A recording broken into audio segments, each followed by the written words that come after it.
I hope you had a filling lunch. Now next up ahead we have a panel discussion on future of cybersecurity landscape. And for that we have our esteemed panelists. So let's welcome our esteemed panel members. I would like to call upon their names. First is Sashank Palaparthi, who is a founder and CEO at VULNCON. Please give him a huge round of applause.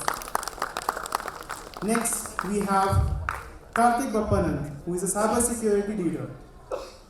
Then we have Sivakumar, dakshinamoorthy, who is a head enterprise services delivery at Lenovo. Then we have Manikant Singh, who is vice president and CISO at DMI Finance. And of course, our panel moderator, Divakar Prayaga. So please welcome them with a huge round of applause, and I would like to pass the baton to Divakar.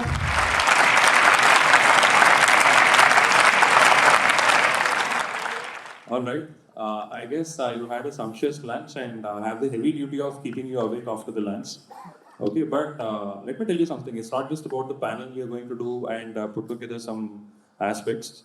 How is this going to change your life is what I'm going to focus on. So those of you here, with a show of your hand, help me understand how many are freshers who are studying right now, coming out of colleges, looking forward to gig work or starting your careers. Okay, that's a good number. So I believe most of us are either practitioners working in the industry, right? So the talk is about focusing on the cybersecurity business. It's not to do with the trends, it's not to do with the technology. It's about the whole gamut of how cybersecurity is shaping in the country. And while you have the names, the people on here, you know what they do, where they work. What you don't know about each is what I'm going to put forward. So after being on multiple panels as a speaker, I got the chance to put people on the spot now. Okay, so I'm not going to leave any chance unturned here. So with that said, quickly we'll start off focusing on that. And we have Sashank, who's a cyber entrepreneur. He's a serial entrepreneur, by the way. I did on multiple solutions. Then we have Karthik, who is a long timer with service industry in the cyber in the country and had seen the creation of policies, the governance aspects, how cybersecurity startups are built. He himself, in his last stint, built an incubator with the Karnataka state government successfully and ran multiple cohorts. He fueled multiple startups, cyber startups to be specific. So the key takeaway from this panel would be on understanding how you can build, if at all you're envisaging, as cyber as a business, and how you can start entrepreneurship as a career. That's the key takeaway out of this panel. It's not going to be boring for sure. Those of you who are interested in career beyond taking a job, please hang on with me. I'll make it exciting. And then we, of course, have Mani sir and good friend Shiva here, who are CISOs in the industry, who had been there looking at the supply and demand side, observing the gaps, observing the opportunities, and their view is what's going to make us enlightened about the industry. That's it. Quickly, I'll go on with some quick thoughts. I think unlike any other panels that we have done, we have crowdsourced this panel. So the intention was to not make it boring and pick up some interesting questions that are burning in the market, not just on our minds. So I went on to the social media, got some people put together their queries as questions, and I'm gonna ask those questions to our friends here and see what's gonna come out of it. Okay? Thank you so much. Let's give a good round of applause, a big round of applause for everyone. Okay, now that I have your attention and you're awake, let's get started. So I have the first question on the governance and policies. So what is the subcontinent doing in terms of cybersecurity maturity? We talk a lot about the IT services and cybersecurity. We are all involved in communities, but we are just scratching the surface is what I strongly believe. So how that can change and how can that influence big businesses in the country when it comes to technology like cybersecurity, which is still emerging, right? So this question is to Shashank and Karthik. Maybe start with Karthik. Karthik, please help us understand the policy aspect. What are some of the gaps? What are we looking forward to in the subcontinent in the coming years? Good afternoon, everyone. Thanks, Divakar, for running the panel. So, cybersecurity, as you can guess, it's a horizontal, right? In the sense, whatever be the technology, it would need an underlying foundation of cybersecurity, whether it's a simple web application or artificial intelligence system or quantum system tomorrow. IoT system, blockchain system, whatever it be, would need a strong underlying foundation of cybersecurity. But at the same time, what we are seeing globally is the adoption of cybersecurity is primarily driven by regulations and policies of the government and regulators. It's it's the equivalent of wearing of helmets, right? Also, although helmet is there to protect us, few of us would wear it if not for the regulations, right? So similarly, the industry is primarily driven by regulations, and well, in India we have been a bit slow in framing the laws and the regulations, but it is coming up now. So if you see, one of the biggest player here is RBI with their cybersecurity regulations for the regulated entities in the financial sector.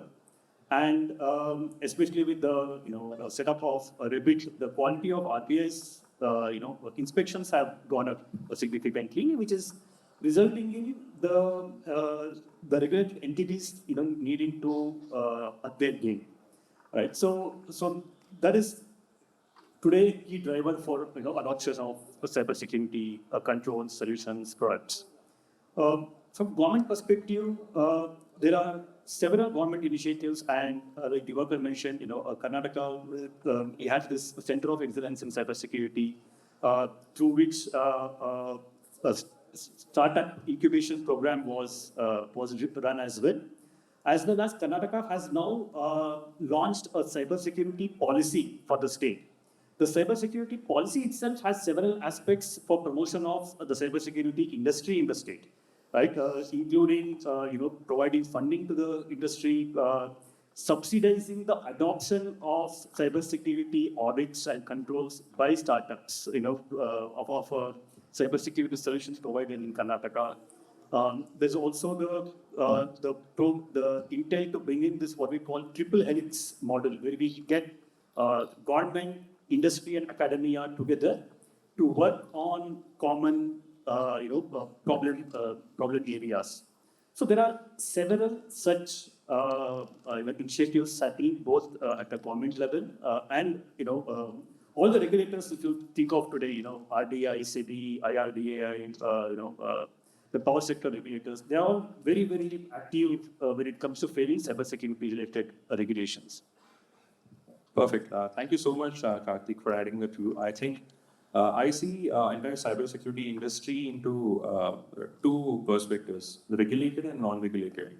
While regulated industries are clearly driven by the compliance plus risk management to be proactive, non-regulated industries need to self-regulate themselves, and they have to have a strong risk management practice to start with.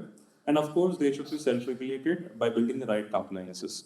So I think what you're also saying is we can expect a whole lot of regulations specific to the cybersecurity in the subcontinent, which will fuel a lot of growth. Yeah. Sashank, this is a quick question to you. Given all that, from the other side, where you're building the supply side, being an entrepreneur in the cybersecurity, what kind of policies have been helpful, and what do you observe as a gap, if at all there is? And how do you see as an entrepreneur that is going to be supporting in the future generations they want to take up possibly building something either in services or products in cybersecurity, or for your own organization? What is the advantage there, and what is the gap? Hi everyone. So thanks Sivakumar for putting into the facts. So what I see is the regulations are more focused towards the policies and enforcing the policies, not really anything to do with the technology person, right? So I've seen where some of the organizations, because of the regulatory compliances, they're forced to not use the techniques. For example, say Active Directory. So there is a mandate that some of the organizations should not use an Active Directory, right? So in which case, the alternatives, what is the way in which we can still kind of centralize the policies and still using the technology? How will I can give access to the organization's resources? So that's what I've seen, and that's where I see a lot of opportunity which is coming in, right? So not necessarily everything is the standard way of doing this. Now, as I said, most organizations anyway depend on Active Directory, but now there is a push from RBI to kind of decommission Active Directory, right? That's why I see it. And that's where I see the industry headed towards not having a centralized user store per se, but still give access to the users. So that's one area that I see, which is an opportunity. And yes, I see a gap in terms of adoption of technology for security. People are still getting to the age-old VPN kind of an infrastructure, which is opening up a lot of body of forms to let anybody get into the organization, right? So that's one of the areas which I see that there's a lot of potential, and there is a lot of people. I just see some of the people should actually start some products which can solve these gaps. Thank you so much, Sashank. Quickly moving on, I think this is an interesting question for me and for everyone. I had been a CISO, deputy CISO myself, although started a career as an analyst training guy. What gives CISOs good sleep at night? How many of you agree? I mean, CISOs are sleepless, right? So let's ask the CISOs, what gives them great sleep at night? And if not, what is the opportunity and gap over there? We'll possibly start with the afternoon. One more question before us. Please. See, board is forcing us to CISO use the artificial intelligence. Then it's come from top to bottom. Everybody please use a. So I repeat once again, board is forcing to use CISO, please use AI.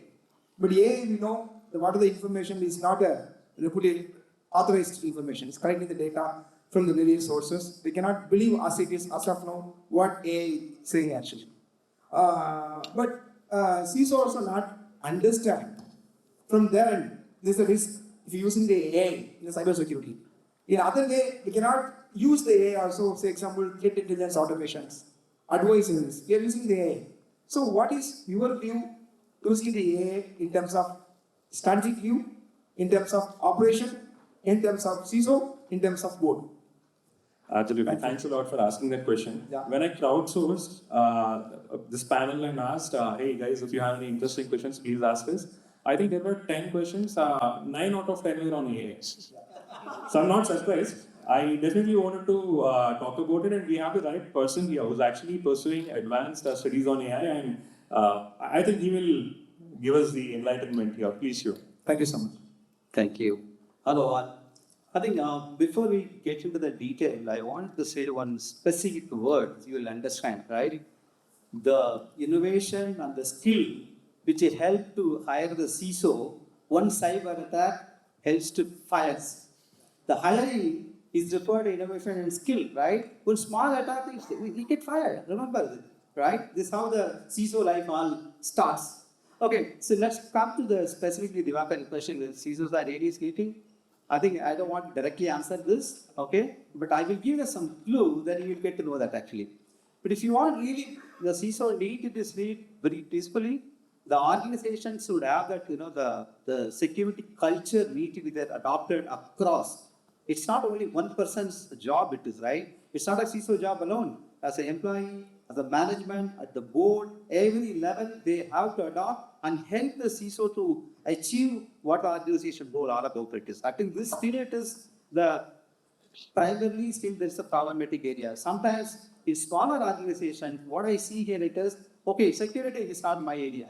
It's someone else, right? I'm sure you agree, right? Most of the, okay, the security guys and networking guy comes, they sometimes, the way you look at it, itself you feel that, no, I could not even do my job another half an hour, you're going to add something, you're going to, do the configuration.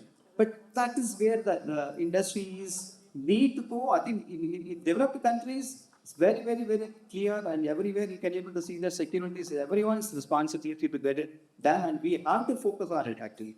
If we're not getting that required help from the management, including the organization, and also you need to train the employees, right? It's not only for the security folks, the couple of folks sitting there in the organization. Everyone has to get the knowledge, and then you can able to help. If you are an employee, definitely you can contribute to the sound sleep of the CEOs. Actually, very in jovial way, if you ask the answer, if you quit the CISO job, you can sleep very well. Absolutely. They will pass it. Absolutely. I have an interesting angle for Marisa, but before that, I think there's a nuance in the industry. Information security is everybody's responsibility. That's what I can sum it up as what Shiva is bringing here. So it cannot be just CISO's job. Of course, it's not a one-man army or one person's job. Across the organization, multiple stakeholders, everybody in the organization should be part and parcel of building a strong and successful information security program. Mani, that said, what gives you sleep at night? If doesn't, what is that opportunity and gap from a both supply and demand standpoint? What do you want to see in the market that actually matures a cybersecurity program? You're working for a fintech, which is pivotal university, and we talk a lot about it. But I'm sure there will still be some gaps. What are those for you? Thanks, welcome for empaneling me. Thanks, Divakar, for putting us on. The simplest way I would like to take it on the lighter side. So, everybody has, most of us have seen the movie, Bahubali, part 1 and part 2. The part 1, he gets killed, right? And to understand why he got killed, you have to go to the next episode, right? The same thing is our CISO. You need to wait and understand, or you have to come to the VULNCON part 2 next year to understand how they sleep. CISOs don't sleep at all, mostly. And as the gentleman asked about AI, again, one more pressure on CISO about understanding what is AI, how it is going to impact the cybersecurity, what is compliance, what is GRC. In simple way, if you all want to understand what are the gaps in the fintech environment is just not understanding that information security is just not one man's business. It has to be everybody and beyond that also, because just attending a one-day program, one getting certified, one gets certified, does not mean the organization is secure. It has multiple levels. It is like securing a castle. Today, if you want to go into Prime Minister's office, it's just not you go and enter. You have multiple levels of security. Same thing, if you want to secure an organization, you have to have multiple levels of security put inside it and ensure that it is working. It is not that you put a security guard and he's sleeping. You ensure that he is also working also. And today, as I said, RBI or the central regulatory body keeps on upgrading the way we have to maintain the compliance. Initially, they said you should have a CCTV. We put all CCTV. Then they said you should have an AI implemented so that if somebody is moving, it should keep monitoring. Then they said it's fine. Now we are monitoring it. Now increase the recording from 190 to 180 days. So again, 180 days. Now, after putting all this thing, now these things have one guy monitoring it every 2 days, seeing if there is any ambiguous or any anonymous activity. So even today, it is not like one day you do an activity and it is done. So the moment they upgrade the way they are looking at the compliance, you are in a gap. So you have to match or fix the gap. So every day for a CISO, especially in fintech life, it's very, very tough. So if any of you are really looking to become a CISO, be ready to become more stressful. It's not stress-free, it's stressful. So Mani is telling, don't get into this fintech. On a lighter note, having worked with US banking for 13 or 14 years of my career, building a program successfully in a banking or a fintech environment is not an easy job. But if you are successful, the satisfaction of that is what let us lead. Again, why CISO is not sleeping? I can't agree with this point actually, because of most of the CISO is not implementing the frameworks. For example, they're not seriously following actually. I understand. I have preventive detective controls, even though simple user awareness is my system created with compromise actually. We have created NIST. In US, use CRT. In India, CRT. UK, there's a lot of frameworks given properly identify product. I just have online Wi-Fi. And that's what Let's say I'm working on a telecom company in Yata. Yeah. Give me an example. I have more than 5 lakh of Cisco routers. Just tell me, Cisco releases one update. Can you update it in one night? 5 lakh. Tell you, it's not possible. So if somebody is saying Cisco can sleep RBD, it's not possible. Because it is not, even if you automate it, even fully 100%, to test it, and to the end point of 5 lakh routers, it's not possible. I completely agree. The question is whether CISO is not sleeping every day. That's what I'm saying. 1 or 2 days, that's fine. Say example, you are saying the router switcher. From my point of view, there is no SLA for the vulnerability management patches. Now there is a SLA. If you ask me any small or single vulnerability, I feel as if you are going to be a suspicious. I will not call it a breach. So there is no SLA for the vulnerability management. Yeah, If you feel that there's a gap, this is production responsibility to fill the gap. If not, they have to accept the risk. Agree with you. See, let's say in a year, 365 days, do you take vacation all 365 days? No, you take 1 or 2 days. Same thing, in a year, if you are stressful for 2 days, it's enough for 360 days. Just make it simple. I think what Divakar asked is analogy questions. It doesn't mean 7 days, nobody, as a CISO, not sleeping at all. Practically not possible, okay? Means what Divakar is saying, CISO works are so pressurable. Agree, you know, also know that, right? When you want to do something to execute, obviously you need to have so many of approval. Just like that, you can't. Your application team say that no, I'm running something very specific. So right, there's a major workload is going to happen. You can't take a shutdown. You can't do it.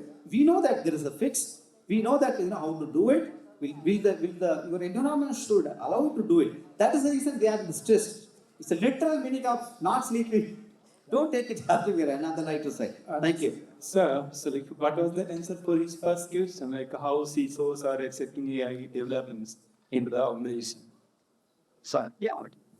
Shut up.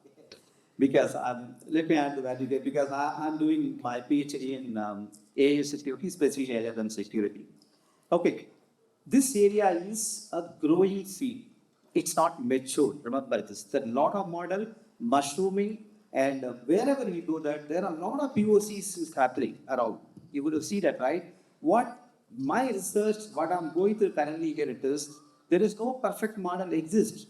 It's all under work in progress. But one thing is pretty clear, the models itself have a lot of issues. When I talk about model, your algorithms, the data sets, your infra all put together. Especially when it comes to algorithms, right? Model has a lot of issues, known issues. It is vulnerable to your data poisoning attack, right? And it gives the wrong biases because of data sets. This field is evolving. Someone wanted to really get into the end mind here, and specifically who has that offensive security in mind. Please get into in the LLM security area, which is really growing and very less talent pool on this area.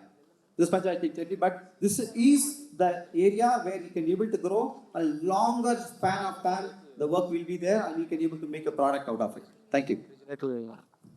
Thank you so much, Shiva. In the interest of time, I'll quickly move on. Sashank, from your standpoint, having working on an interesting product, what do you think the future of work would, remote work would look like? Wait out that. I let. It's gone much. That I can do it. Yeah. Considering millennials, Gen Z, Gen Alpha, they like to work. It's more flexibility. They don't want to go to office. It's very analysis. They want to give most productive time, and they also want work-life balance. So remote work is going to stay no matter what, right?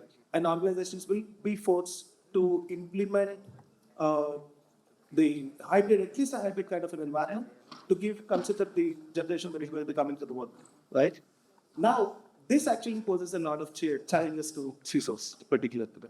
So now, the attack surface area has increased because now the people working remotely, they use their own devices, they come into the network and all that stuff. So what I see is organizations are going to centralize more and more, and the endpoints will just become terminals eventually. Everything will be managed within the organization, and the controls and the policies will be applied on the organization side, not really on the endpoints. So that's where the life of CISO will be made much easier because they will have to deal with a lesser attack surfaces again.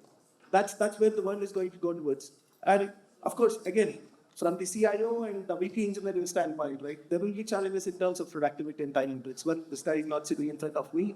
I'm not really sure whether it's working or not working. I somehow need to monitor the work that is being done. Well, whether it is only the time that is being put in or whether the output that is coming up, right? Then eventually the organizations are going to look towards more on the productivity side, less on time metrics. But yes, that's the first step, right? They would look at what is the time being spent, and then the centralized controls will be more enforced, and the endpoints will not be really having much hindered. Like there will just be dumb terminals, maybe thin lines or even Chromebooks kind of environment, right? Or even zero lines, for that matter. Because the moment CISO knows that the organization's data is not crossing the organization's boundary, that's where the life is much easier, right? So the moment data crosses the organization boundary, that's where the challenges start. And that's what CISO's life will be tougher, and that's what will be more stressful. So that's where the world is headed towards, is my opinion. That's what I see how the world is going to be headed towards. Thank you so much, Sashank. The next couple of questions is what I've got from the crowdsourcing that we have done, and the definitely first one was AI, and I'm not going to take any more AI questions. We already had enough debate on that. It's coming of the age for AI theory, so let's wait and watch what's emerging here. So the next interesting question I'll ask Karthik, how long does it take for Indian industries to reach cyber maturity? This is a crowdsourced question, by the way. This is the same which I had, and somebody I'm glad asked the same. Yes, so like I said, it's a factor of regulations. So the faster your regulators are, the faster industry will keep pace with it. So the DPDP Act has been formulated. Hopefully in the next few weeks we'll see the initial draft of the rules, and in the next few months we'll see the rules being promulgated. That will significantly provide. That's going to provide good amount of guidelines for the security setup for any organization as well. And hopefully the other regulators also will up their game and formulate the cybersecurity related regulations. So yeah, I think it definitely will happen. A country of India, the speed at which we're adopting digital technologies, we need this. So it's a matter of time. Got it, Karthik. So I think the young guns can look beyond VAPT is what I'm hearing. Right? So there is a lot of business, a lot of entrepreneurship is going to be beyond VAPT. I'm not saying VAPT is bad, but I think there are some interesting opportunities that we are going to see given the policies shaping up in the subcontinent. I think that's what we have to focus on and look at those opportunities, tap into those, look at expanding beyond India and tap the larger market. Right? Quickly moving on, I think this is an interesting question on some of the emerging the tech, of course, a combination of AI plus I think blockchain and quantum. It's still very early, but from a CISO standpoint, Shiva and Mani, what do you think? How do you think some of these emerging tech could solve for cyber? Okay, I think a very interesting question, Divakar. It is. I'll tell you, the technology evolves the way very, very faster way actually, but on the control mechanism, are we evolving that side? The answer is no, because the hackers are much ahead of us. I'm sure you all are. That's the reason there are so many attacks, right? When it comes to emerging technology, how we can able to do it, I think using AI/ML technology is the one. We use it for protecting our research and our data, but the same maybe slightly faster way, hackers are using it for the other way around. But of course, using blockchain technology and even specifically when it comes to quantum, right? They're talking about it is under development. Some people are saying that I have so many qubits of data, that there is already ready. They say, but it's not officially released. There are certain countries they have the capability. Just imagine if the quantum computing is fully powered, whatever the encryption what we are having is just a matter of time it will get break. So we need to develop the new algorithm which is quantum safe. That work is already on. By the way, the research work is on. But if you ask, do we have a product as of now as a quantum side on breaking? Answers, I don't know, because it's not revealed and the research is on. But of course, we should be ready to adopt the newer technology like the AML, the blockchain, and also on the quantum, should be ready to adopt it. That's my view, how we can be able to protect it. While we are safeguarding our stuff, the adversarial side, it is advancing more swifter way to tackle this. We have to be built, aggressively to tackle it if we want to adapt it. That's my viewpoint. But so in fintech, there are a lot of products that just come out, especially for quantum. Like as a quantum as a platform, blockchain also has come. But when you talk about cyber, especially whether you can use blockchain and quantum, it is all in incubation model, or it is just only in the current testing model. There's nothing which has been evolved very strongly, or really just we can say that it has implemented in this working five. Though there are ready frameworks like Tropside, they say they have one and they're using blockchain and all. Still, what I can see only is the hackers are using more blockchain than differences. That's it. Absolutely. I can completely vouch for that, Mani, what you said. I think supporting one of the incubators I've been associated with, I have seen an entrepreneur working on a quantum messaging platform. It's in development and it's in the market. But I think there's not enough market for that yet. So it's not there. I mean, there's no demand in the market yet. So I think these are some of the technologies that will be a focus area for us to build interesting solutions, right? So with that, I'll end. But if there is any other interesting question from the audience, I think maybe one last question is what we can take, and we'll wrap this up. Anybody? Yes. Please, can we hand over the mic?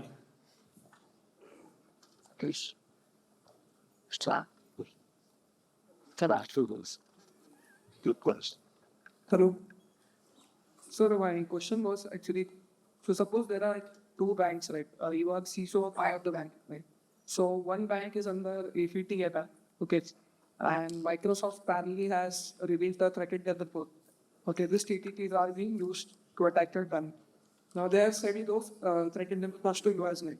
So as a CISO, what will be your plan of action? So you to safeguard your offensive and defensive teams, how to inform relevant stakeholders. So how will you plan that? Can I take that with your permission? So, Financial Service Information Sharing and Analysis Center is something most US banks are members of it, FSISAC, just like various industries as ISACs. FSISAC enriches the threat intel that they receive.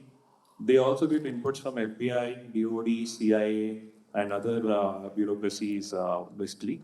And they share this data with all the federal institutions. That's how US operates. In India, we do have certain such initiatives.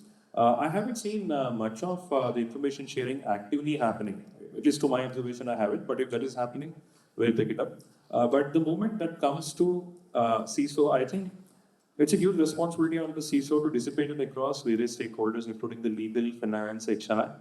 Have an active plan of, if at all there is a response that has to be put together to provide it back to the authorities, they should, number one. Number two, there is an action item on them to possibly be proactive in updating the controls, building the defenses. They will work with the internal technology teams, whether it be engineering, infrastructure, IT, networks, and they come up with a plan to tackle it. This is the general workflow. It need not essentially be in the same step-by-step manner. It could be in a different organization, a different manner. But essentially, CISOs are mandated with closely working with multiple stakeholders. A CISO is not just responsible for the information security. He needs to stitch into the fabric of multiple other stakeholders like non-technical, finance, HR, senior leadership, legal. Legal is an important aspect. Without collaborating with the legal, you cannot put out a message in the public. I hope I answered your question. Yeah, thank you. Okay. Maybe one last question. Abhinandan, can you do that? Take our question. Yeah, so quick question. Yeah.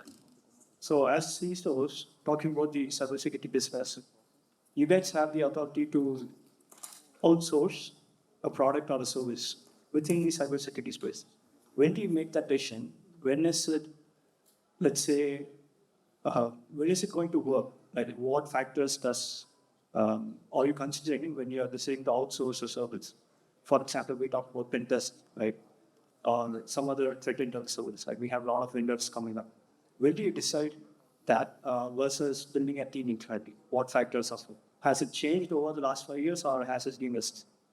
Tough question. I'll hand it over to fellow CISOs. It's too tough for you to work with something. That's also not going to be with it. Yeah, please. See, there are multiple factors. We call it as the biggest B factor is the budget. If the budget is high and you are feeding not so full, you have a lot of people and you don't have much work, then you usually do it inside. But if you feel the budget is less and you don't have the capability, then immediately you start looking for a outsourced model, because the entire gamut there is different, because then the control is going out of the system. It is not in your system. The only thing you get is the report. The report is important there. That is the compliance or the governance is more important.